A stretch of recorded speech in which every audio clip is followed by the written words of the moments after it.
मोदी का अपनी पत्नी को छोड़ने के पीछे क्या है असली सच, जानिए। नमस्कार दोस्तों, भारत के वर्तमान प्रधानमंत्री नरेंद्र मोदी की शादी उस समय हुई जब वे 17 साल के थे और उनकी पत्नी यशोदाबेन 15 साल की थी। आपको बता दें कि उनका वैवाहिक जीवन केवल 3 साल तक रहा, फिर दोनों अलग हो गए। यशोदाबेन सरकारी स्कूल में पढ़ाकर अपनी जिंदगी बसर करने लगी और मोदी ने अपना जीवन देश सेवा में समर्पित कर दिया। आज हम आपको ऐसे कथन के बारे में बताएंगे। कहते हैं महात्मा बुद्ध को भगवान विष्णु का 9वां अवतार कहा जाता है। इनका बचपन का नाम सिद्धार्थ था और इनके जन्म पर जब एक तपस्वी ने यह भविष्यवाणी की, यह बालक छोटी आयु में ही सन्यासी हो जाएगा और लोक कल्याण में अपना जीवन व्यतीत करेगा, तो उनके चिंतित पिता ने 16 वर्ष की उम्र में सिद्धार्थ का विवाह राजकुमारी यशोधरा से कर दिया। एक दिन जब वह भ्रमण पर निकले तो उन्होंने एक वृद्ध को देखा जिसकी कमर झुकी हुई थी और वह लगातार खांसता हुआ लाठी के सहारे चला जा रहा था।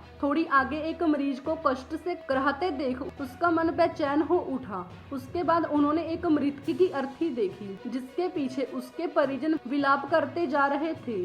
ये सभी दृश्य देख उनका मन दर्द से भर उठा। तभी उन्होंने एक सन्यासी को देखा जो संसार के सभी बंधनों से मुक्त भ्रमण कर रहा था। इन सभी दृश्यों के सिद्धार्थ को झकझोर कर रख दिया और उन्होंने सन्यासी बनने का निश्चय कर लिया। तब 19 वर्ष की आयु में एक रात सिद्धार्थ अपनी पत्नी और बेटे को सोता छोड़कर गृह त्याग कर निकल पड़े। उनकी पत्नी यशोधरा ने भी एकाकी जीवन बिताया। जैन धर्म के 24 तीर्थकर हुए हैं, जिनमें से महावीर स्वामी 24वें तीर्थकर हैं। इन्हें जैन धर्म के वास्तविक संस्थापक कहा जाता है। उन्होंने 4 महाव्रतों में 5वां महाव्रत ब्रह्मचर्य जोड़कर पंच महाव्रत रूपी धर्म चलाया था। महावीर स्वामी को अहिंसा का पुजारी भी कहा जाता है क्योंकि उनका जीवन त्याग और तपस्या से भरपूर था। महावीर जैन का वास्तविक नाम वर्धमान था और उनकी पत्नी का नाम यशोदा था। 30 वर्ष की आयु में इन्होंने अपनी पत्नी व घर का त्याग कर दिया और सन्यासी हो गए। उनकी पत्नी ने भी एकाकी जीवन बिताया।